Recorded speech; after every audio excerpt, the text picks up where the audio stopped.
उत्तराखंड के अल्मोड़ा जिले पर स्थित जागेश्वर धाम आस्था और आध्यात्म का केंद्र है।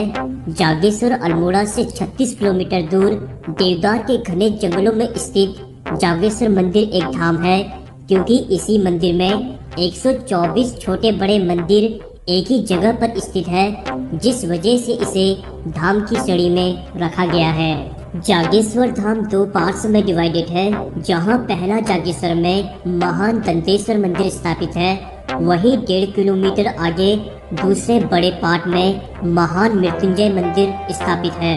जागेश्वर धाम भगवान शिव के 12 ज्योतिर्लिंगों में से एक है, जिसे भगवान शिव का 8वां ज्योतिर्लिंग माना जाता है। अनोखी कलाकृतियां और आकर्षित वास्तुकला से निर्मित इस मंदिर का निर्माण कत्यूरी राजवंशों द्वारा किया गया था। दोस्तों, इस वीडियो में हम थोड़ी सी पौराणिक घटना का वर्णन करेंगे और फिर आगे जाकर हम जागेश्वर मंदिर के रहस्यों की चर्चा करेंगे। जागेश्वर मंदिर का इतिहास स्पष्ट है, मगर माना जाता है यहाँ देवदार के घने जंगलों में भगवान शिव तपस्या कर रहे थे। उस समय यहाँ जागेश्वर धाम नहीं था। जब भगवान शिव यहाँ तपस्या में लीन थे, तो उस समय सप्त ऋषियों की 7 पत्नियां भगवान शिव को देखकर मोहित हो चुकी थी और कुटिया जाना भूल चुकी थी। जब अपनी पत्नियों की तलाश में सप्तऋषि यहाँ पहुँचे, तो उन्होंने देखा कि उनकी पत्नियां भगवान शिव को तपस्या में लीन देखकर मोहित हो चुकी हैं। ऐसा देखकर सप्तऋषियों के क्रोध का ठिकाना न रहा और उन्होंने भगवान शिव को श्राप दे दिया।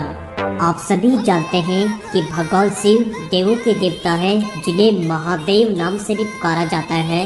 तो भगवान शिव, जिन पर ये श्राप लगना लगभग असंभव था, लेकिन सप्तऋषियों द्वारा बेमतलब के श्राप दिए जाने पर उन्होंने क्रोध में सप्तऋषियों को अनंत काल तक आसमान में लटके रहने का श्राप दे दिया था।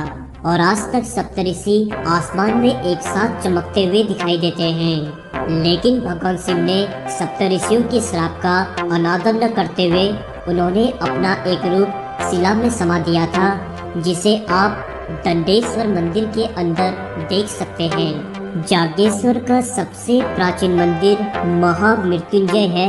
यहाँ शिवलिंग अति विशाल है और इसकी दीवारों पर महामृत्युंजय मंत्र बड़े बड़े अक्षरों में लिखा है, जो संस्कृत व ब्राह्मी भाषा में लिखे गए हैं। इन अभिलेखों की खोज 7वीं शताब्दी से 10वीं शताब्दी तक की बताई जाती है।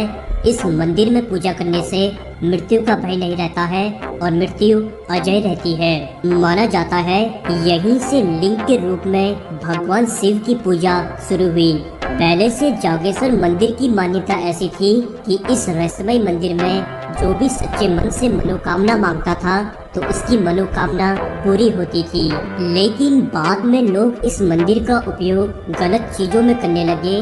लेकिन जब महान गुरु आदि शंकराचार्य 8वीं शताब्दी में जागेश्वर आए, तो उन्होंने महामृत्युंजय मंदिर में स्थापित शिवलिंग को क्लिक किया, जिसके फलस्वरूप दूसरों के प्रति बुरी कामना करने वालों की मनोकामनाएं पूरी नहीं होने लगी। यह सिर्फ यज्ञ करके मंगलकारी मनोकामनाएं पूरी होती है। महामृत्युंजय मंदिर के पीछे 2 तने वाला जो आप देवदार का वृक्ष देखते हैं, कहा जाता है यह भगवान शिव और पार्वती का ही रूप है।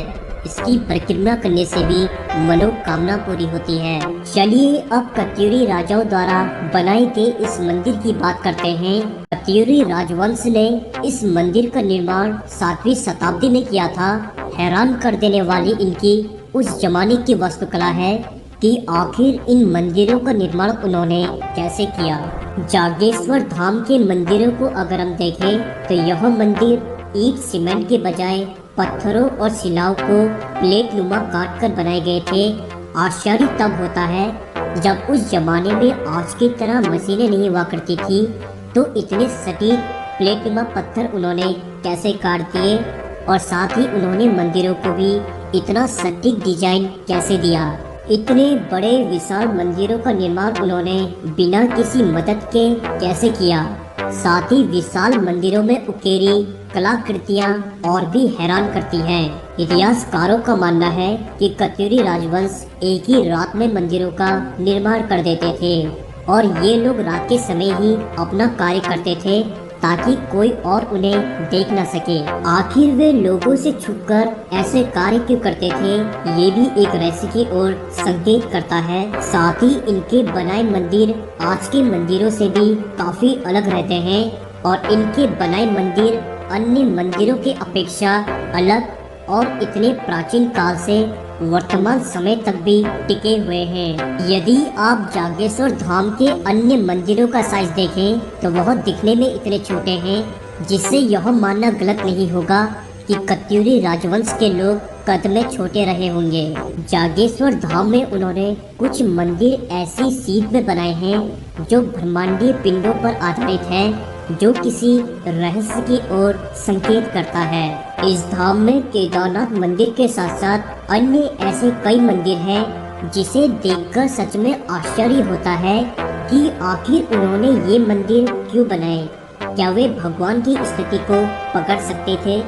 आखिर वे इतने विशाल समूह में मंदिरों का निर्माण करके कहाँ चले गए और उन्हें मंदिरों को निर्माण करने की क्यों जरूरत पड़ी? क्या कत्यूरी राजवंश आज भी जीवित है? यही ऐसे वो रहस्य हैं जिनका पर्दा आज तक कोई भी उठा नहीं सका है। लेकिन आपको मेरा नेक्स्ट एपिसोड का वेट करना होगा ताकि आप इन रहस्यों में से कुछ रहस्यों के बारे में जान सकेंगे।